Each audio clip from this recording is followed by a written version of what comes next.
Hello and welcome to lesson 6.7 where we're going to talk about trig inverses.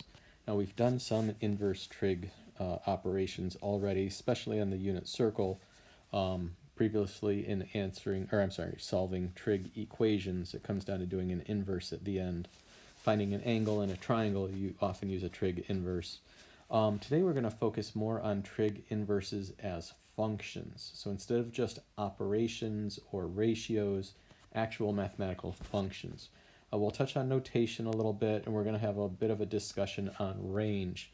Remember, functions have domain and range, and actually what makes a function is that for any value of the domain, there is only one range value. So that's going to be significant here in a little bit. We're also going to be looking at composing a trig function with an inverse trig function. So composing is, remember, let me make that more clear, this symbol, the little O, so f of g inverse. You can compose a function with another. You can compose a function with an inverse function. We're going to talk about what happens there. It's not as bad as it might sound at first. We will be doing that with numerical values. So for example, the cosine of the inverse tangent of 2/3. So that has a numerical value here.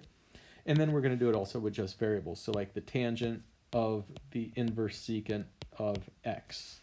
So we'll just leave a variable x. Somewhat similar, somewhat different. So let's begin talking about the inverse, trig inverses as functions. So, well, let's back up a little bit. We've talked about trig ratios or trig operations. So like, what is the sine of 30 degrees? What is the ratio that creates that? And it's 1/2. If you get into the theory of it, look at the unit circle, use a calculator, whatever. But you can make sine a function. So you have f of x equals sine of x. X is your input number or your domain, and then the answer you get is your output number or your range. So you could make an xy table where you pick various angles, 30 degrees, 35 degrees, 40 degrees, 45, etc. Plug them in, get answers, and that's a function now. We're not doing that today. I just want to mention that you can use the perspective of function when talking about trigonometry. Same thing goes for inverse. So the inverse of a trig operation could be viewed as a function as well. So f of x equals the inverse sine of x. So what does that have to do with anything? Okay, let's look at the inverse sine of radical 2 over 3. We've already covered this in a way. Go to the unit circle. Remember that sine is a y value, right? Right here, sine is a y value. So we're trying to find any y values on the unit circle that is the square root of 3 over, I wrote square root of 2 over 3. Okay, I wasn't thinking. Square root of 3 over 2. Be a little more realistic here. Sorry, square root of 3 over 2. So looking for a y value that equals a square root of 3 over 2. And you'll see that it happens here at 60 degrees, and it also happens here at 120 degrees. And we mentioned how those are the same reference angle, and that's no coincidence. It has to kind of work that way. We also mentioned how you could possibly make a mistake and say, well, here's one right here at 240 degrees, but no, that's a negative square root of 3 over 2, so it wouldn't be that one. So, but we did this. We've done exercises like this. You say, okay, the angles where this happens at is 60 degrees and 120 degrees. And so you get two answers. But then the fact is you actually get more than two answers because, this 60 degree angle is also the same as negative 300 degrees, for example. So you could say, oh, negative 300 degrees is an answer. 120 is the same thing as negative 240. So you could say, okay, well, looks like negative 240 is an answer. Then we discussed a while back about various coterminal angles, how to find them. So 60 degrees, for example, if you just add a complete rotation, add 360,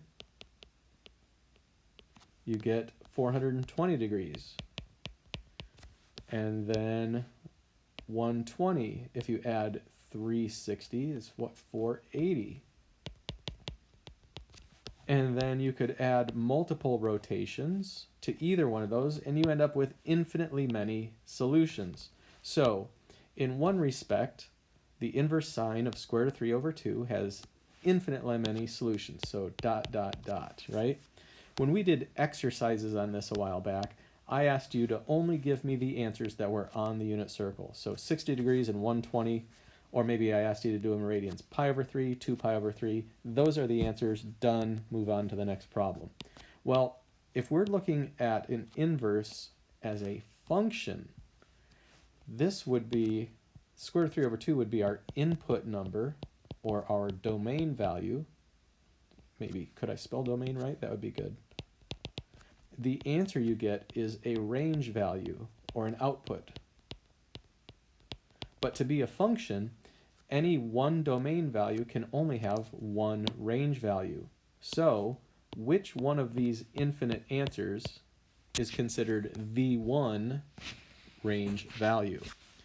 Well, if you recall, for a moment in one lesson a while ago, I kind of showed you how the calculator only spits out one answer. Let me switch this to degrees and do the inverse sine, so function inverse sine of square root of 3 over 2, so fraction button, square root of 3 over 2, and this gives me 60 degrees, the first answer.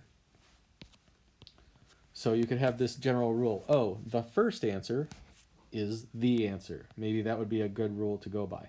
What's the first answer? I don't know, maybe when you go in this direction, the first angle you hit that has that, that's your first answer, so that's it. That would be simple.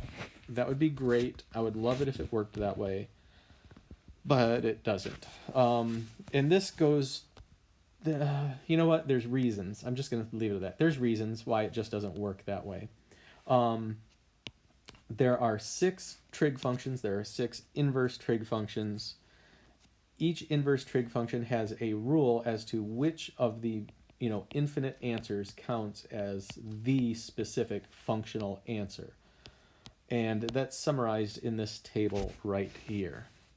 All right, so domain, we're not going to worry about. That's your input. So you can input whatever. Not just going to be part of the discussion right now. We're going to look at each individual inverse trig function and the range of each one. And look at those. They're almost, well, they're all different in some way. A couple of them are really close, like this one is almost the same as that one, right? One has brackets, one has parentheses, but other than that, those two are very similar to each other. And there's a couple other cases with some similarity in here. But no two are the same.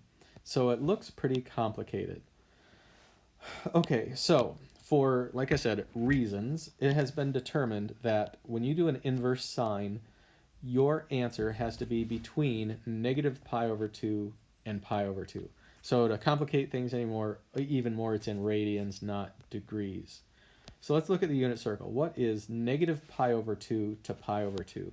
Well, pi over 2 is up here. Negative pi over 2 would be negative 90 degrees, same thing down here. So an inverse sine answer has to be in either quadrant 1 or quadrant 4. So the answer from over here on my previous example just doesn't count. It's in the wrong quadrant. So it's been determined that for inverse sine, we're only going to take angles in quadrant 1 and quadrant 4, including pi over 2 and negative pi over 2, which is the y-axis, right? Pi over 2 includes the y-axis, negative pi over 2 includes the y-axis just down there. So I'm going to write including y-axis. For inverse cosine, if we need to do an inverse cosine, let's say we want to do the inverse cosine of square root of 2 over 2. Remember, cosine is an x value, so inverse cosine is the angle that goes with the x value. Pi over 2 over 2. Well, if we're just using the unit circle, that would be right here, 45 degrees, or pi over 4. And right here, 315 degrees, or 7 pi over 4. So again, there's two answers for the trig ratio, or the inverse trig ratio. or operation. But if you want to call it a function, you're not going to have two answers. You're only allowed to have one answer. So it has been determined, decided, or whatever, that all answers must be between 0 and pi. So between 0 and pi. That would be quadrant 1 and quadrant 2. So going back to my example, that would be this angle, but not this angle. So the range, the output for inverse cosine has got to be in quadrant 1 or quadrant 2. These brackets mean that you actually are going to include those two angles, which are the x-axis. So including x-axis. For tangent, inverse tangent, well, this is almost the same as that, except the parentheses means you don't include the, got distracted by erasing, I couldn't finish my sentence. Those parentheses mean you do not include the endpoint. So from negative pi over 2 to pi over 2, not including. So not including pi over 2, not including 3 pi over 2, or not including 90 degrees, not including 270 degrees. In other words, not including the y-axis. So the range for inverse tangent is quadrant 1, quadrant 4, let's say excluding y-axis. And you might say, why? What's the big deal with that? Well, it's a simple explanation. Remember, tangent is y divided by x. I know here it says sine divided by cosine, but if you think, sine is y and cosine is x, then it's y divided by x. Well, here, if you try to take y divided by x, you get 0 on the bottom of a fraction. That's undefined. Down here, negative 1 divided by 0, y divided by x, undefined. You can't have that. So, of course, you have to exclude those. They can't possibly be answers. It just can't happen. So there's a reason why you would exclude there. Whereas if you go back to sine, why was it not excluded there? Why did we include those? Well, sine is just the y value, and you can have an answer of 1. It's no big deal. So, of course, you include that. So, okay, let's continue. I'll try to speed things up a little bit so you're not listening to this video forever. The range of inverse cotangent, 0 to pi, the same as cosine. So you only pick the answers in quadrant 1 and quadrant 2, right? 0 to pi is quadrant 1, quadrant 2. But with those parentheses there, you have to exclude the x-axis. Again, you would get a situation where you're trying to divide by 0, which is undefined. In mathematics, you can't divide by 0. That's why it's excluded. Inverse secant and inverse cosecant. So this looks a little tricky. 0 to pi over 2. 0 to pi over 2 is here to here. That's the first quadrant. Pi over 2 to pi is from here to here, right? Pi over 2 to pi. That's the second quadrant. So this is quadrant 1, quadrant 2. Okay. What's up with the union there in the parentheses? Well, this parenthesis and that one means you do not include pi over 2. So not including pi over 2 means we have to exclude the y-axis. So we're basically saying quadrant 1, quadrant 2, excluding the y-axis. And I just got to be consistent up here and use the word excluding, not exclude. Excluding the y-axis. Now, why does that matter? Again, you'd be doing 1 divided by 0. So, yeah, it's undefined, can't have it. And then cosecant, what's up with that? Boy, I'm scribbling all over this thing. Let me erase some of these extra marks before I get into that. Okay, so we have negative pi over 2 to 0. Remember, negative pi over 2 is down here. Negative pi over 2 to 0 is quadrant 4, Q4. And then 0 to pi over 2 is 0 to pi over 2, right here, 0 to 90 degrees. So that's quadrant 1. And again, we need to exclude the x-axis. That's what that those parentheses mean. We exclude that angle. So excluding x-axis. So as it turns out, the range for almost everything is either the first and the fourth quadrant or the first and the second quadrant, never the third quadrant, ever. And then in certain situations, depending on the trig ratio, you have to exclude the y-axis or the x-axis because that would give you undefined values. Good grief. So what are we going to do with that? Well, the first 6 problems. And I promise it's not as bad as it looks.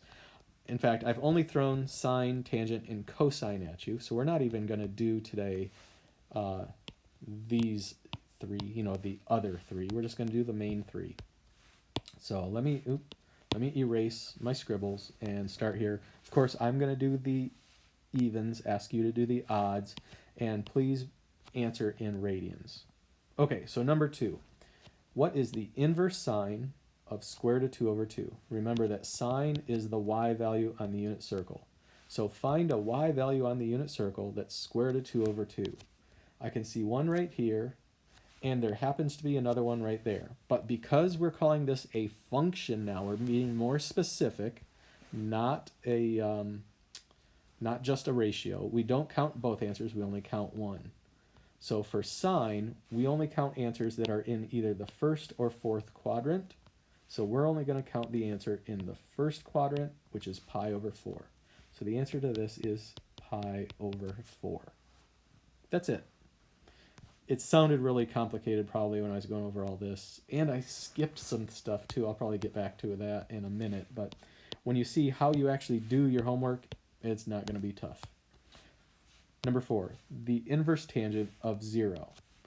Inverse tangent. So tangent is y divided by x. We need to find a y value divided by an x value that equals 0. The only way to have that is to have 0 divided by 1. Y divided by x got to be 0 divided by 1. So we're trying to find a point that has 1 as an x value, 0 as a y value, and that is right here. Could we have used this one? No, because tangent can only be in the first, wait a second. Okay, it'd be nice if I could read. That clearly says 1, 0, right? And that clearly says 0, 1, right? Duh. Right here. Tangent only lives in the first and fourth quadrant. That's here and here. We are supposed to exclude the y values, the y-axis, but that's irrelevant. This one's on the x-axis. So 0 degrees or 0 radians. The answer is 0. Notice we do not count this one. That is in the wrong quadrant. Okay, next one. The inverse cosine of negative 1/2. Cosine is an x value. So we're trying to find a point that has an x value of negative 1/2. Prior to today, we would say it could be this one and it could be that one. There are 2 answers, 2 pi over 3 and 4 pi over 3. As of right now, because we're using the perspective of functions, only one of those count as an answer. Which one? Well, it's got to be in either quadrant 1 or quadrant 2. Never quadrant 3. Can't be this one. It's got to be 2 pi over 3. 2 pi over 3. So answer, answer, answer. Let me check those answers. Wow, I went too far. So pi over 4, 0, and 2 pi over 3. Okay. Now, I noticed something that's going to drive me nuts. I used Roman numerals like I was supposed to in a few of these, but not in all of them. So I'm going to take just a second and fix these so they're consistent.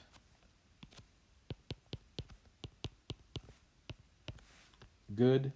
And then I also mentioned how I was going to talk about notation for a minute, and I realized I kind of skipped that. So inverse sine is the inverse function or operation of the sine function or operation. Okay.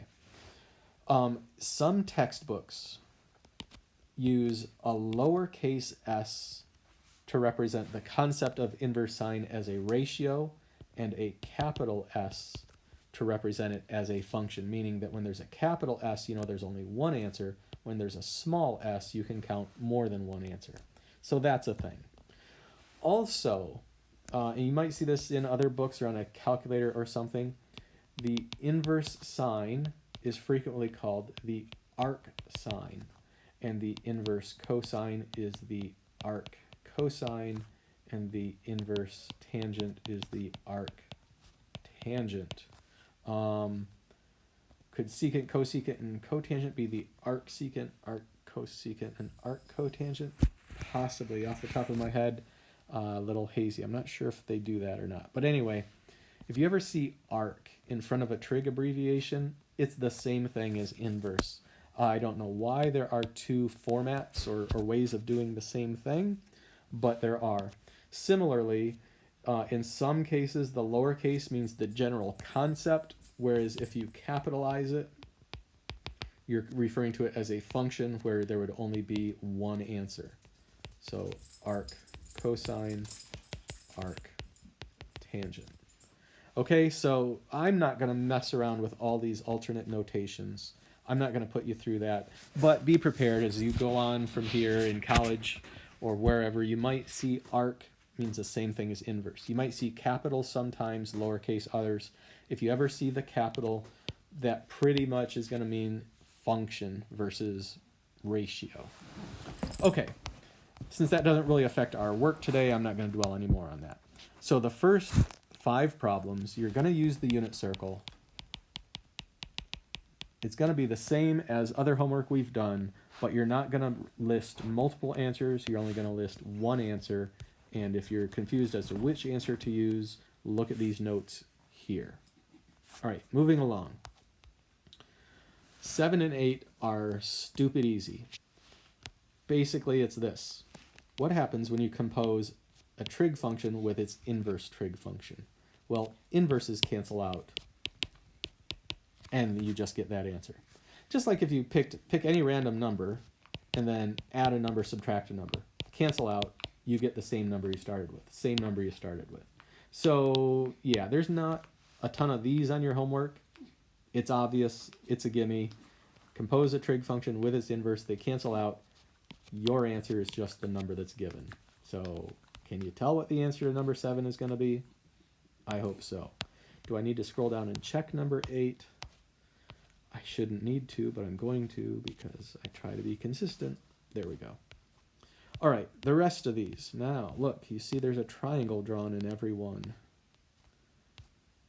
That's going to be important. You're going to want that. So, number 10. What is the secant of the arctangent, or the inverse tangent, of 2? There, I got talking about arc, and now it's stuck in my head. Secant of the inverse tangent of 2. Well, here's what you're going to do. Here's how you handle these. Ignore the initial function, and just look at the second one, the inverse. Inverse tangent of 2. Now, look at this as a fraction. Remember that tangent is the what? Opposite over adjacent.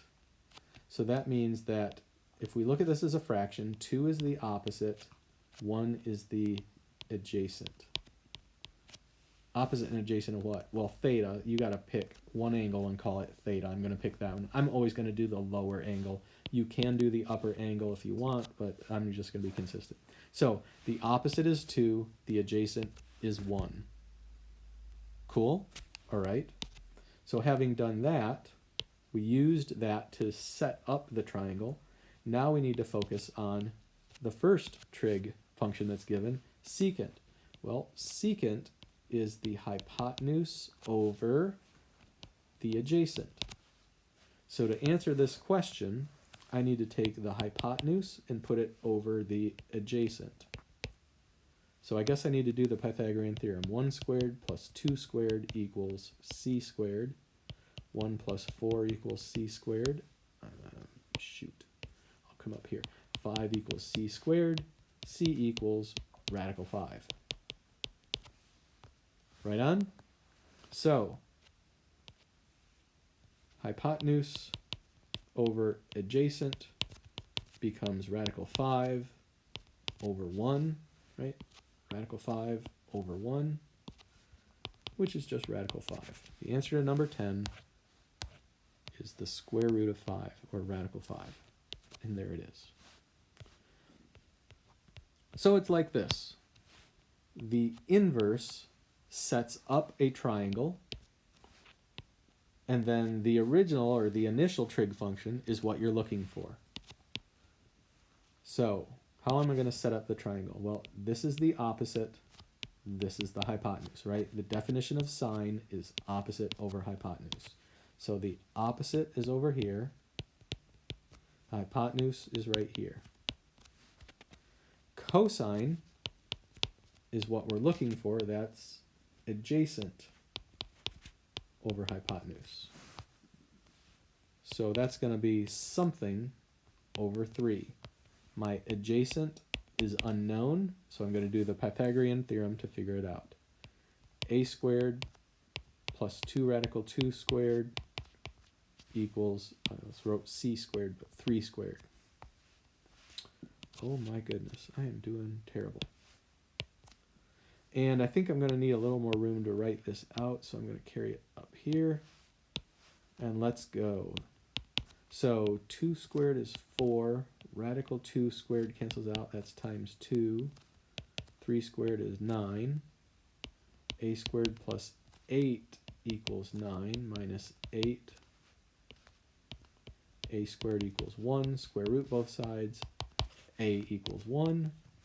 The answer should be 1/3. Number 12, 1/3. Sweet. Number 14. So this is going to set up our triangle. Remember that cosine, let me put a theta there, cosine is adjacent over hypotenuse. So the hypotenuse is 6, the adjacent is square root of 3. Hypotenuse, adjacent. Cosecant is what we're looking for. Cosecant is hypotenuse over opposite. So the opposite is unknown. Whatever my answer is, it's going to be 6 over something. So let's do the Pythagorean theorem and figure that out. A squared plus radical 3 squared equals 6 squared. A squared plus 3, right? Those cancel out, equals 36. A squared, let's see, I got a minus 3. A squared equals 33. All right, that's sloppy. I'm sorry. Let me do a better job. Minus 3 on both sides. A squared equals 33. Square root of both sides. A equals radical 33. Now, 33 is not a square number. It does not simplify. So, yeah, we get that. But we do have that little deal where you're not allowed to have a square root on the bottom of a fraction, right? Can never have this. So we got to multiply by square root of 33. Well, there's my dog. Square root of 33 over square root of 33. Top times top. 6 radical 33. Bottom times bottom. Well, that's radical 33 squared. So the radical and the squared cancel out. You just get 33. So I'll circle that. My answer is kind of hidden amongst all of that work in there. 6 radical 33 over 33. Well, that doesn't look good. Oh yeah, smart guy. 6 and 33 are both divisible by 3. So we can reduce this fraction. 6 divided by 3 is 2. 33 divided by 3 is 11. 2 radical 33 over 11. And that just looks awful too. Man, I am not on today. Am I ever on? Is every day a mess with me? I don't know. Jeez, I don't even like the way that 33 looks. Okay, 2 radical 33 over 11. And I just checked it, but Man, I'm doubting myself. 2 radical 33 over 11. Okay. So there's that. That's how you do 9, 11, and 13. So draw yourself a triangle. Use this information to set up the triangle. Then find your other trig ratio based on that triangle. You're probably going to be doing a squared plus b squared equals c squared at some point. Okay. Number 16 is the same thing, but there's a letter instead of a number, a variable. So look at this as x over 1. We're starting with sine. Let me put in a theta here. I could also label this opposite, adjacent, hypotenuse if it helps. Don't be afraid to do that if you need to. Before you do the whole worksheet, copy this same thing down on every single problem if you want. Anyway, sine is defined as the opposite over the hypotenuse. So the opposite is x, and the hypotenuse is 1. Cosecant. Cosecant is defined as the hypotenuse over the opposite. Well, the adjacent is irrelevant in this problem. I don't need to do a squared plus b squared equals c squared. I just automatically know that my answer is going to be 1 over x, and that's it. So you're not finding any numerical answer like you're solving an equation or anything. You're just kind of manipulating variables. So there's the answer to number 16. Okay, that one was kind of easy. Every once in a while you get one of these problems where you don't have to do the Pythagorean theorem and you get the answer real quick. But most of the time you don't. So how much you want to bet we're going to have to actually do work on this next problem? Opposite, hypotenuse, adjacent. This x, think of it as x over 1. Once again, sine is opposite over hypotenuse, right? So the opposite is x, the hypotenuse is 1. Same thing so far as that problem, but we need to find the cotangent. Cotangent is adjacent over opposite. So I know my answer is going to be something over x, right? The opposite is x, so that goes there. The adjacent is unknown. I don't know what that is. That's why I left it blank. So what do we do? Well, this is going to be awkward. Oops. Let's go ahead and call adjacent a. A squared plus b squared, so that's x squared, equals c squared, so that's 1 squared. A squared plus x squared equals 1. Let me work that out up here. Subtract x squared on both sides. A squared equals 1 minus x squared. Take the square root of both sides. We get a equals radical 1 minus x squared. So the adjacent is the square root of 1 minus x squared. So that is what goes here in my final answer. Square root of 1 minus x squared. And that ought to be it for number 18. Let's check. And there it is. By the way, I want you to look in the answer key here before we get into too much. Radicals are allowed in the denominator on these problems. I'm not sure why. Maybe just to make them simpler, because figure if you have to do that rationalizing process on something that looks like this, it's going to be a nightmare. And also notice pretty much all the answers are composed of x's, 1's, and 1 minus x squared with a square root over it. There's not a lot of variety here. Okay, number 20. So here's theta. Opposite, adjacent, hypotenuse. Okay, I'm going to move this up just a little bit. Okay. Think of the x as x over 1. The fact that we're given an inverse cosine, that makes this the adjacent and this the hypotenuse. So this is 1, this is x. We're supposed to do sine. Sine is opposite over hypotenuse. What's the opposite? Don't know. So the numerator of our answer is unknown. But the bottom, the hypotenuse for our answer, is a 1. So all we got to do is find the opposite. Let's go ahead and call this, I don't know, let's call this B. If I call the adjacent A, I'll call the opposite B. So x squared plus b squared equals 1 squared. Or x squared plus b squared equals 1. Minus x squared, b squared equals 1 minus x squared. Right? B squared equals 1 minus x squared. I bring this up here. Square root both sides. B equals 1 minus x squared. 1 minus x squared. And then in the world of fractions, you don't need to put 1 in the denominator. So just call your final answer 1 over x squared. Number 20 is 1 over x squared.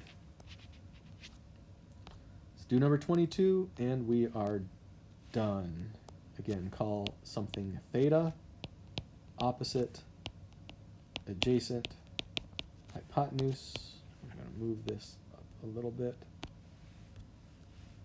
Again, cosine is adjacent over hypotenuse. So the adjacent is x, the hypotenuse is 1. They're telling us to find the cotangent, which is adjacent over opposite.